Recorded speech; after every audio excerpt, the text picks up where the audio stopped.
Hello! Welcome to Session 2 of Women of the Bible. I am Melissa, and I'm just a lady trying to figure this stuff out, digging in with just my Bible and my notes and whatever other resources I can gather up. We met this morning via Zoom, me and a group of ladies, and I thought I would give you guys some kind of Cliff Notes version of what we talked about today. So we are going to be in the following verses, and these are actually down in the description as well. So there's some notes down there, some questions that we've been asking ourselves as we go through that. So be sure to look down there for some more details. You can also, don't forget to hit the like button, because that's going to help. Even better, hit subscribe if you've never watched before, because I'm going to start doing this at least every week as we go through our Women of the Bible study here in Indiana. So let's just dig in. The following verses are what we're going to look at today. We are looking at Matthew 1:18, 1:24, 2:11, 2:13, 2:19. Then we're going to head over to John chapter 2 verses 1 through 12. That's the story that a lot of us remember. A lot of people get told. Everybody's kind of heard it or seen a meme about it. That is where Jesus turns water into wine. And then we're going to end up on Matthew 19:25. So next week, hopefully we hit on Acts 1:14, because I just ran out of time today. So we're not going to discuss that because I didn't discuss it in our group. But we are going to discuss those other verses. So why Matthew 1:18 and all these other ones? So first I'm going to read Matthew 1:18, and then we'll go from there. So let me back it up. Yeah, so let's do Matthew 1:18, and then I'm going to go to verse kind of 20 as well. So let's listen. This is how the birth of Jesus the Messiah came about. His mother Mary was pledged to be married to Joseph. But before they came together, she was found to be pregnant through the Holy Spirit. Because Joseph, her husband, was faithful to the law and yet did not want to expose her to public disgrace, he had in mind to divorce her quietly. But after he had considered this, an angel of the Lord appeared to him in a dream and said, "Joseph, son of David, do not be afraid to take Mary home as your wife, because it is conceived in her, what is conceived in her is from the Holy Spirit.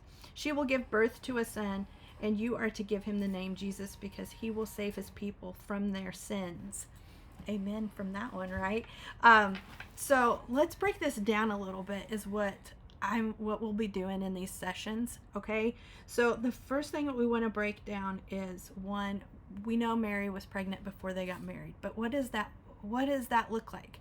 Okay, so a betrothal back then, I did a little research, actually lasted about a year. And it's not, back then it wasn't, and I haven't looked into this a whole lot. So in my opinion, let me just start out with saying that, it was more like an acting formal contract between Mary's parents and Joseph. Okay, so I'm digging in some more research, and if you know this, be sure to post it down in the comments and that type of thing, because we're just learning as we go type of thing. I know I've heard before that maybe Joseph was married before and maybe that wife died or something like that, but I don't think he was like a whole lot older than Mary from what I'm picking up here. Okay, so it was like an a formal contract.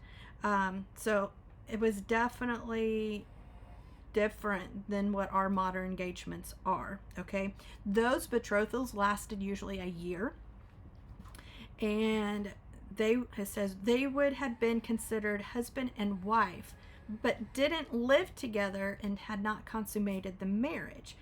Mary still lived at her family's house, so she still lived with her mom and dad.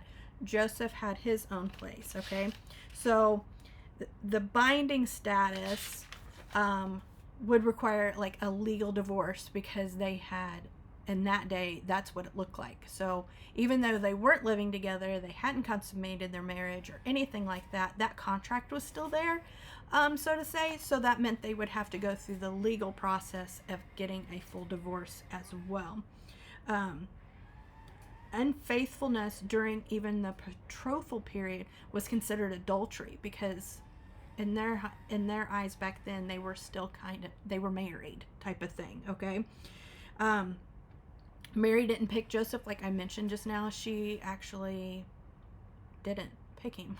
Her parents picked him. So it was an arranged union for her. It's very possible, I found this interesting, that they were cousins. It does not, I have not figured out if that means it's like, and I don't mean offense to this, but is this like Kentucky cousins? Is this West Virginia cousins? Is this, you know what I'm getting at? Is this cousins in the hills type of thing? Or how close were they as cousins? Not really sure. I'll let you guys figure that one out. Did they still have a big party? Because that was like the tradition back then, is that they had like this big week-long festivities and eating and partying type of thing. So did they have that? It's quite possible that they did, just based off Jewish traditions at that time. You can check out, I posted this down in the description as well. Just a resource that I use to kind of like just dig in a little deeper. And the website I used was biblicalarchaeology.org. So Matthew 1:24 actually kind of backs that up as well, if we're looking biblical, just from our Bible type of thing. But sometimes I want to just dig in a little farther and see more context, more details. And biblical archaeology did that for me this time. Now we're going to move on. This is where our, how do I put it? Our preconceived notions that the nativity had the wise men there. Okay, we have it in our, like, everybody's seen it. You see it in everybody's yards. I even make little silhouettes for our small business, and it's got the manger, right?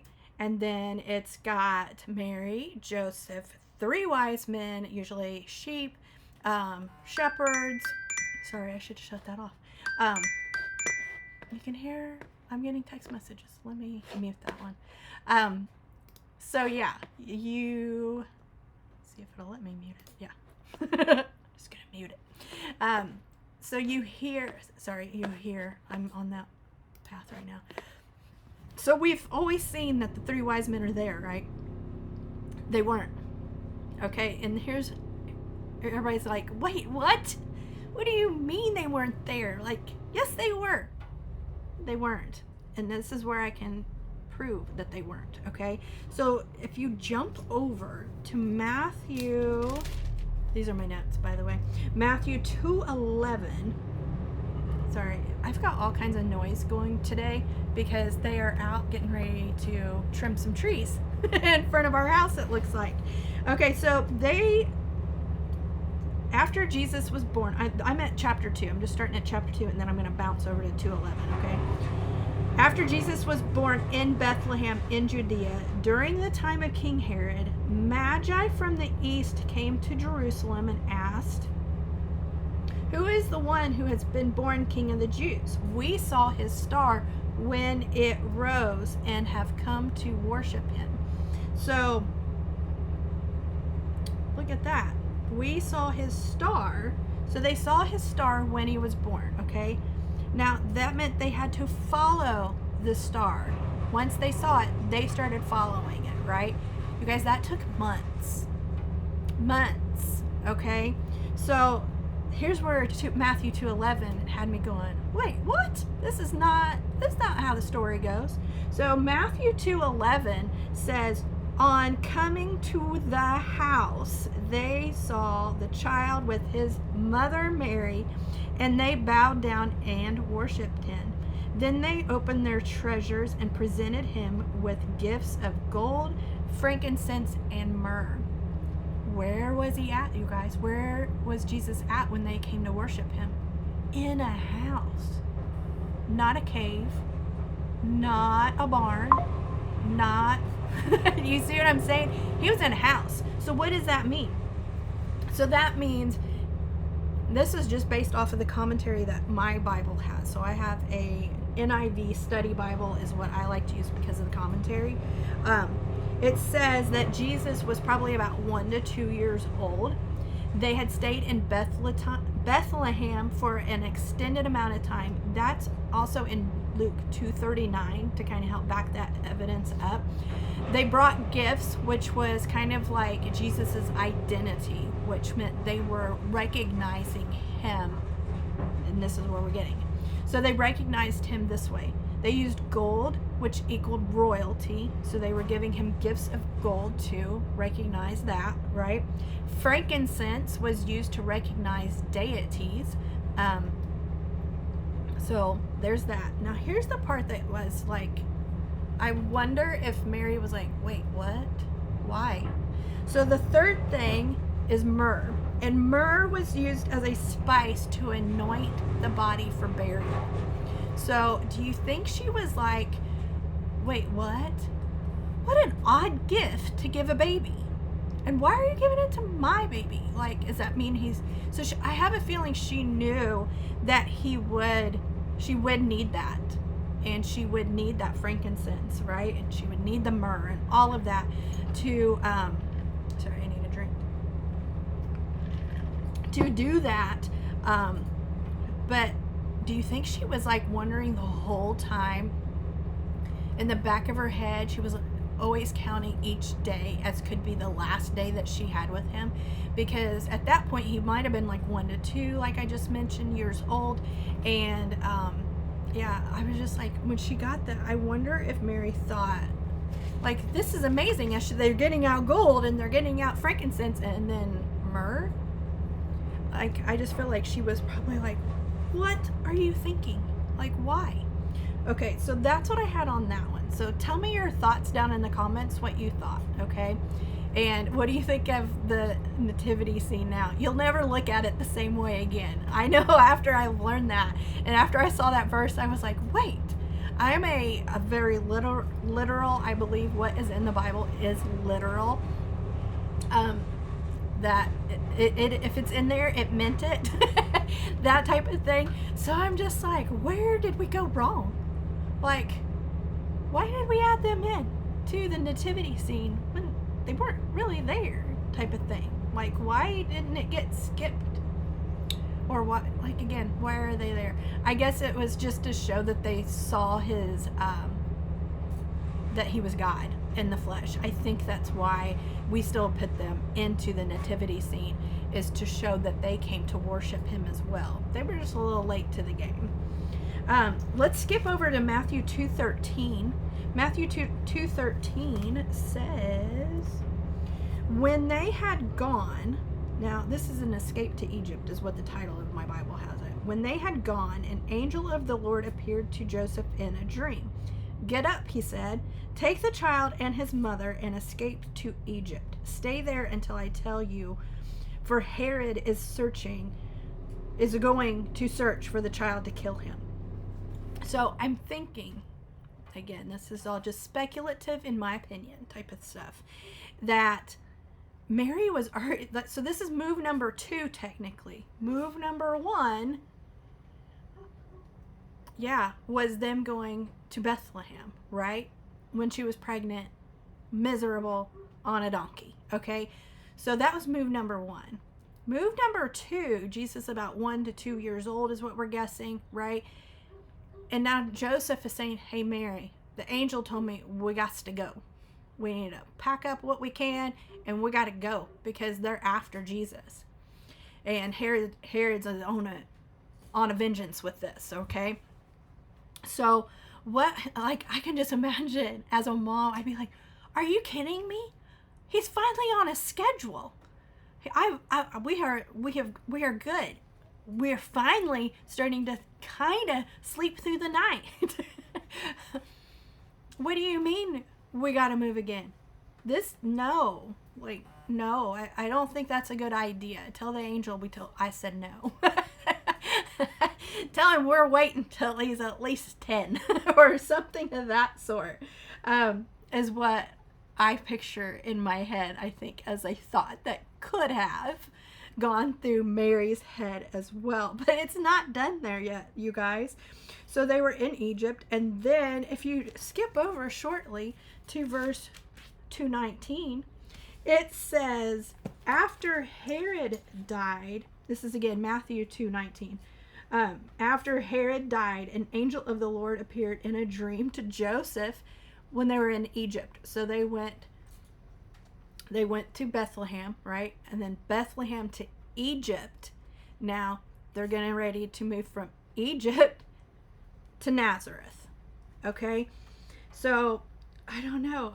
It says Herod died. So the danger was gone because the danger had passed away, right? So obviously different things will happen, but that's where we're going, okay?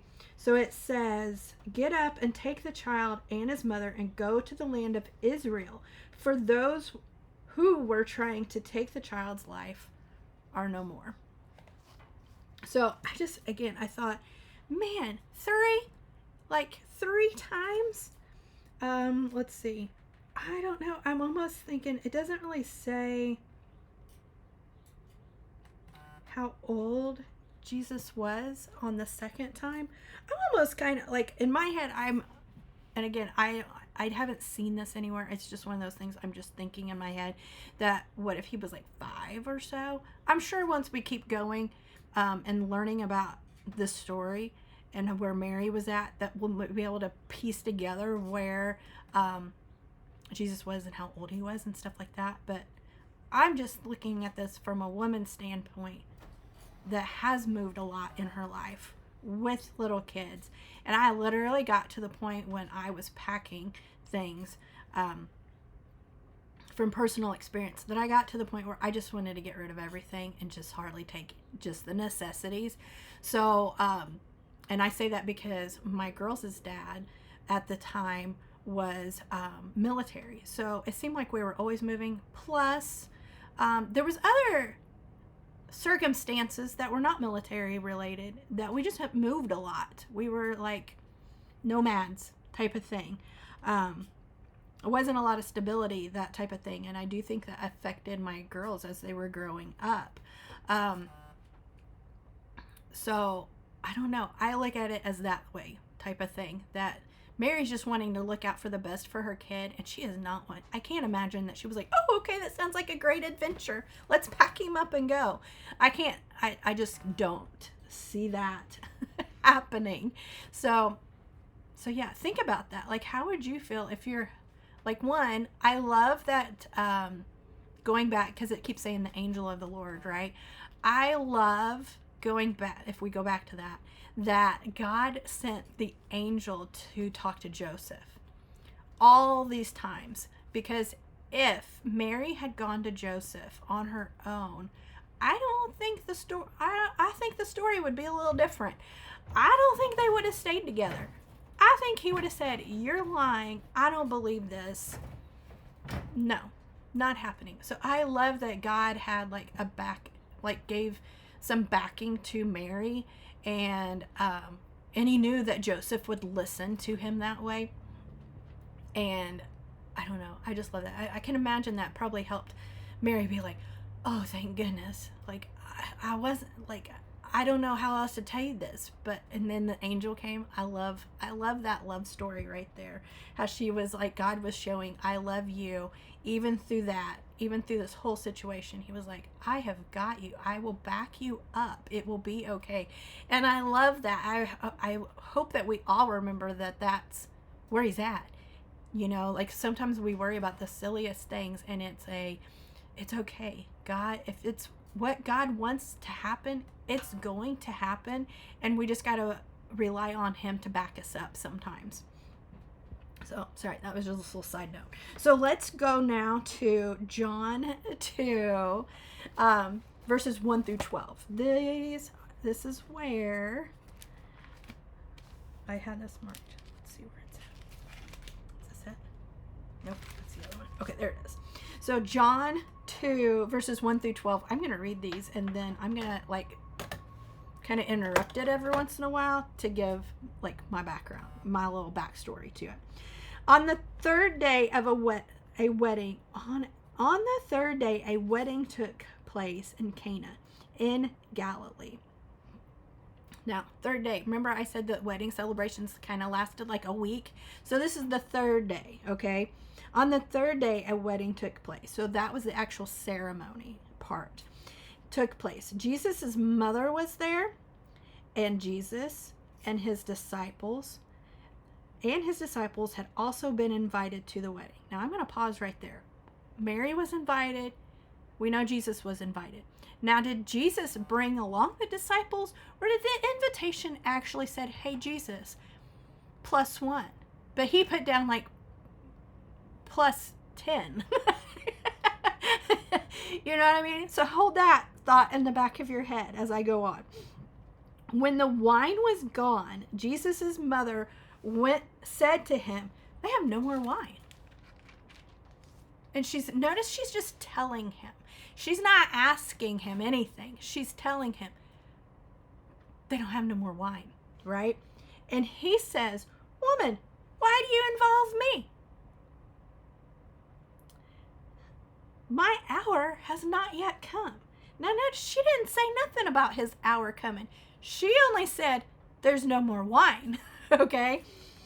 His mother said to the servants, do whatever he tells you. She ignores him. She just is like, I'm the mom. They don't have wine. Fix this problem. Now, this morning it was fun because we were like trying to figure out like how do you think this went on? And and we learned that Jesus loved a good party, right? He loved that type of stuff.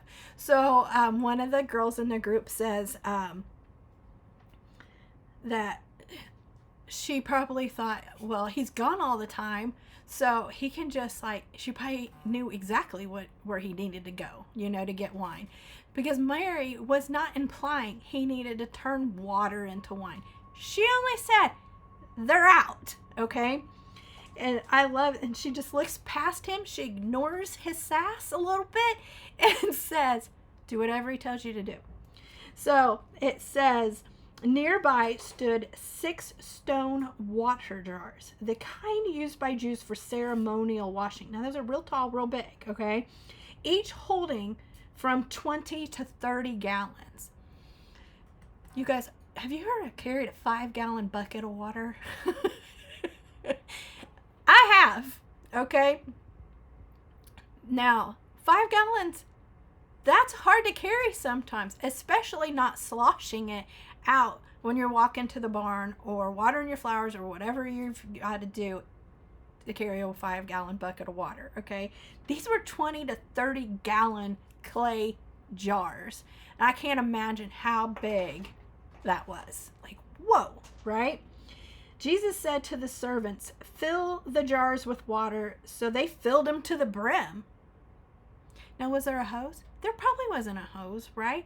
And he said, fill the jars.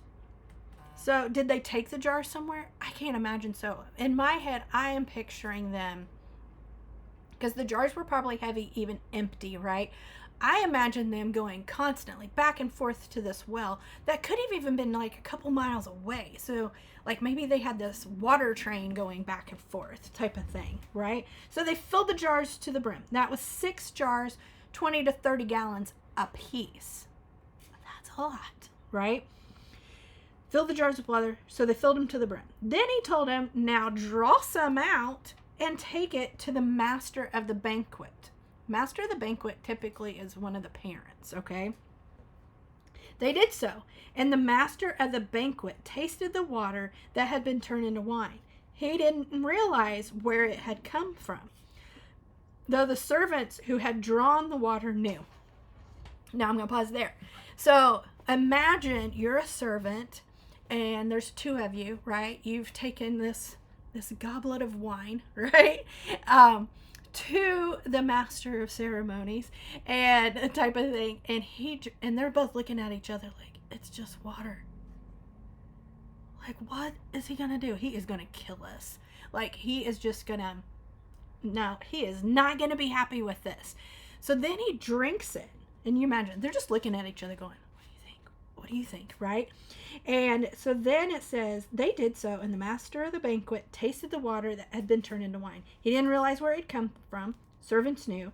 Then he called the bridegroom aside and said, everyone brings out the choice wine first, and then the cheap stuff, after the guests have already got drunk. But you saved the best till now. In that moment, it wasn't water anymore. It was wine. So that's Jesus's first sign, miracle, however you want to call it. That's the very first time he does it. And I love that his mom didn't ask him to do it. He just did it, you know?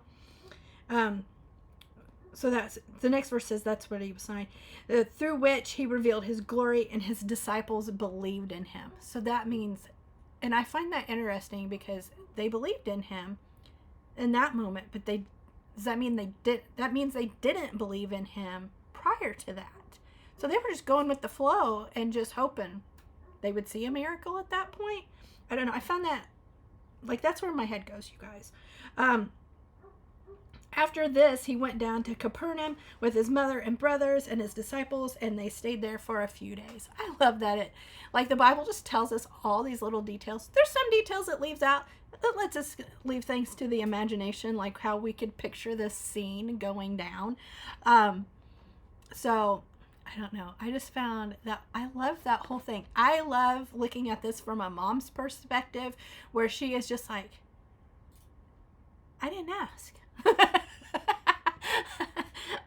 All I said was fix it.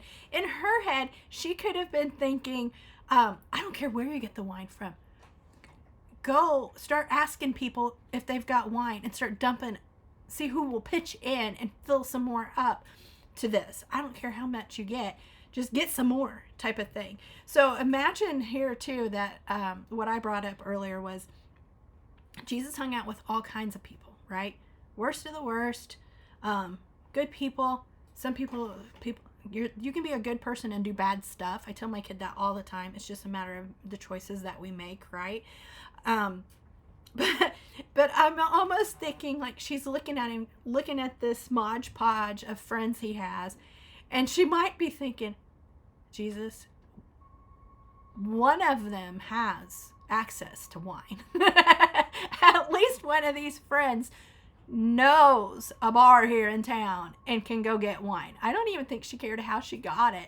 You know, she wasn't expecting a miracle, but how amazing is it that he did it? And I feel like Jesus does that with us too, is that there's so many things that we're just telling him things. And I love that we can have that direct contact, that direct relationship. We don't have to go through anything else. We can just talk to him just like they did, right? And sometimes his answer is no. He could have said no. He kind of did. He said, no, my time hasn't come yet. And she ignored him. Now, again, that's the mom card. She can do that. Can we do that? No. We cannot do that, right? Or we definitely shouldn't be doing that if we do that, right? So, yeah, I love that he was just like, I gotta fix this. My mom asked me to. And that he honored her and, you know, avoided the embarrassment of the whole situation. Because running out of wine was like a huge faux pas back then. And one of the things I read said, you know, like, it would looked down on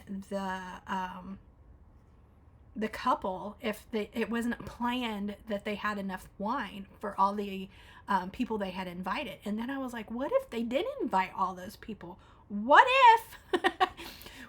if there was just a ton of party crashers? What if this is a wedding crasher scene? You know, if it's a week-long festivity, that means the whole town knew about it. What if people from all over town just started showing up? So they couldn't control how many people were coming in, you know, that type of thing. So there was a lot of things that would just, where my brain was going type of thing. The other thing, so that's my spiel on Jesus turning water to wine. You know, think about it. Tell me down in the comments, what would you think? Like, if you were Jesus's mom, how would you see that type of thing? Would you ignore it? Just like look past your kid and go like, just do what he says. I totally would. So let's move on now to John 19:25. I'm going to read it, and then we're going to break this down a little bit, and then that's where we're going to end up today. So John 19:25. So let me give you a little leading up to this verse. At this time, Jesus is on the cross. He's being crucified. He's not got much time left. He knows that they could see him fading, that type of thing. So it says, near the cross of Jesus stood his mom. I'm going to hold up my finger so you can see how many people were there. His mom, his mother's sister, Mary, the wife of Clopas, and Mary Magdalene. Now, the first thing I'm going to point out, if you guys didn't catch that, they're all named Mary. All four of these women are named Mary, okay? So I just want to put that out there to start out with, and then we're going to go on a little bit here, okay? I love that they pointed out that they're the first people they mentioned that are near the cross in Matthew are women, for one. It shows their faithfulness, their loyalty to him. I can't imagine how much Mary's heart was breaking to see her son in that type of just situation, to see the abuse that he went through. I mean, just to see what he looked like. I mean, he was bruised up, battered. It wasn't like a little beating, you guys. Like, he looked absolutely horrible, and then hanging on a cross, and she knew. I can't imagine that she didn't think, I'm going to need that myrrh. Now I see why I need the myrrh. So I love that. So at the beginning of this study, I said that there's going to be some little one verse ladies in this. The wife of Clopas is only mentioned here. That's it. So I asked the ladies in the group this morning, like, let's dig into this. Who was this? And one of my friends commented back that she thinks it was Joseph's brother's wife. Like, Joseph, adoptive dad, earthly dad, Jesus's, so like his aunt still in general. So like two aunts type of thing, right? Because it was Mary, her sister, Mary, and then Mary, wife of Clopas, Mary Magdalene. Okay, so I just thought that was really interesting that we've already come across one lady this is the only place she's mentioned. So I've challenged the ladies from this week's group to kind of look in that a little more. What was Clopas? Why was he there? Why was she there? Because I mean, most of the time you would go as a couple to do things. What's their story to have her there? So then we're going to move on, because I found some more things interesting, okay? When Jesus saw his mother there and the disciple he loved standing nearby, he said to her, "Woman, here is your son." And to the disciple, "Here is your mother." From that time on, the disciple took her into his home. Okay, so that was more or less John. That was his close friend John. So it was a disciple. Now, Jesus also had brothers and sisters. So one of the things I found interesting is this John was a disciple John, not brother, not biological brother John, okay?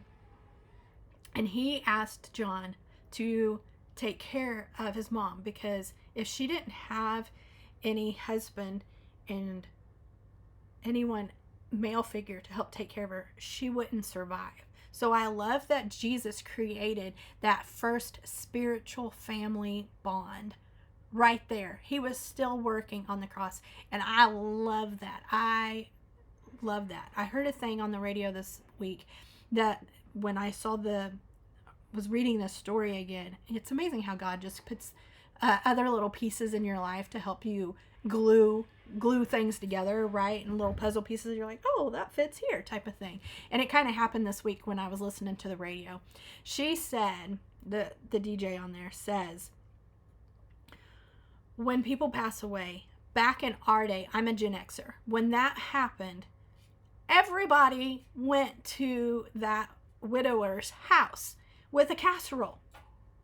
She or he would have had 20 casseroles on his counter, right? Especially even if it was an older person, or say it was a mom type of thing and her husband passed away. Back in our day, you took him a casserole or a dessert. You did something, right? Then the casserole always contained cream of chicken and sour cream. Okay, that's how you make a good casserole. It's always got those two ingredients in it. Now, nowadays, we think, oh, I don't want to bother them. They're in mourning. They just lost so-and-so. I don't want to bother them. Why? Where did we go wrong to not want to be there for that person? I feel like sometimes that's just our society. I feel like that's an evil scheme, if you will, if you humor me on this, because separation is all Satan wants. He wants us separated from relationships, separated from God. He's separated from Jesus. He wants us alone because he knows that's where he can attack the easiest, right? Through thoughts, through actions, through whatever. You're going to get attacked if you're by yourself. So I love that Jesus had already looked at John and said, I need you to take care of her. I need you to not let her be alone at all. So I'm going to challenge everybody, if you're watching this video, one, if you're liking what I'm saying, even if you're not liking, but it's making you question things a little bit, hit the subscribe because there'll be more on that. And then the other thing is go bother somebody. Like not in a creepy stalker kind of way, but like if somebody is alone and they're going through something really rough, really hard. Let's say somebody's their spouse or somebody's in the hospital. They've got a kid in the hospital, but they've trying to do family stuff at home and they still got to do all of that. Go over there, offer to do their laundry for them or fold the laundry or just put it in the dryer for them. Take them a casserole, take them a dessert, take them like a whole, you don't have to buy anything, you guys. Just, take them something to eat, I guess is what I'm trying to say. And just spend time with them. You don't even have to say anything. Just let them know that you're there for them. And, sometimes even just sitting and watching TV together or just letting them know that they're not alone is a lot. Or sending them a message saying, I'm praying for you, or, sometimes even that's it, because God knows what they need. He knows it, right? So just praying for somebody is a lot, okay?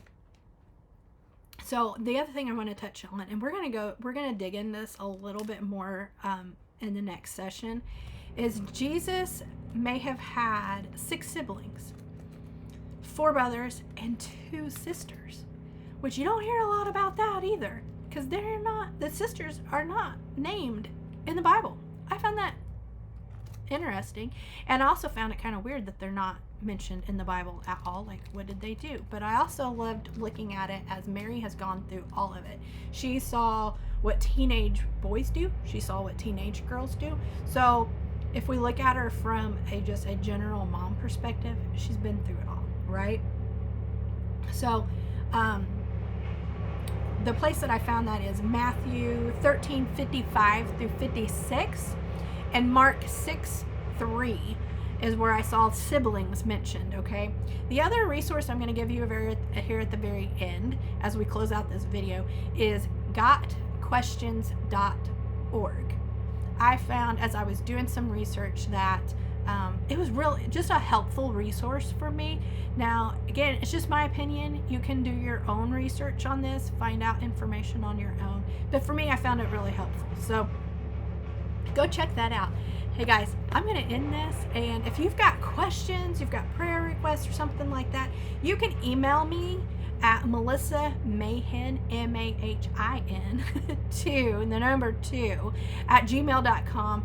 And hey, maybe you have a question about like a verse that we read today or anything like that, you can also post that down in the comments, and who knows, maybe another person watching can actually answer your question even faster than I can. But that's what we're going. I will, let's see, how will I do this?